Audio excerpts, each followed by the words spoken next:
ఏంటికైనా సిద్ధము అని చెప్తారు. నీ పౌరుషము, నీ కథ, నీ కుటుంబము, నీ కథ ఉంటే నువ్వు ఈసారి గ్రీవెన్స్లో ఎస్పీ గారికి వచ్చి లెటర్ ఇయ్యి. నువ్వే డేట్ చెప్పు. అయ్యా నేను ఎక్స్ఎమ్మెల్యే గారు కొట్లాడబోతున్నాము, ఫలానా సప్తగిరి సర్కిల్లోనో, లేకపోతే టవర్ క్లాక్ కన్నో, లేకపోతే కర్నూలు కొండాడి బుడ్చు కన్నో, కడపలో కోటిరెడ్డి సర్కిల్లోనో కొట్లాడతాము.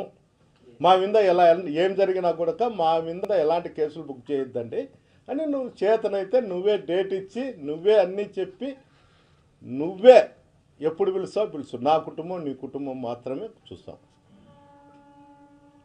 ఎందుక దినాం నువ్వు చెప్పేది ఏందో, నువ్వు పెద్ద పాలిగాని అనుకోనో, లేకపోతే ఈ రాష్ట్రంలో నిన్ను పెద్ద హీరో చూడాలనుకోనో ఇవన్నీ మాట్లాడుతాడా. నీ చేతనైతే నేను ఈరోజు కూడా చెప్తాడా, రాజకీయాలనేవి ఓటమి గెలుపు అనేది సహజం. నువ్వు కక్ష సాధింపుకో, నువ్వు ఏదో చేస్తా, పౌరుషము పుట్టగోసి అని చెప్తాండావు.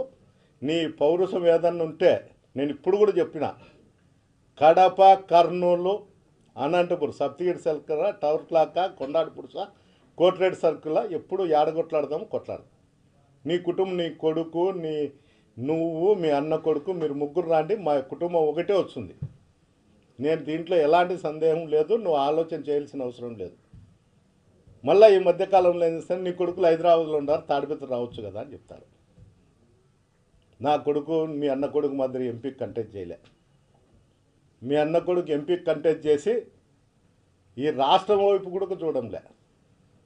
ఎప్పుడో వచ్చే చుట్టం చూపుగా ఎవరిదన్నా పెళ్ళిళ్ళు పేరెంటాలంటే వచ్చిపోతాడు.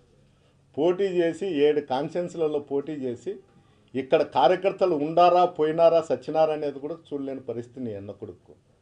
ఇది మతికి రాలేదా ప్రభాకర్?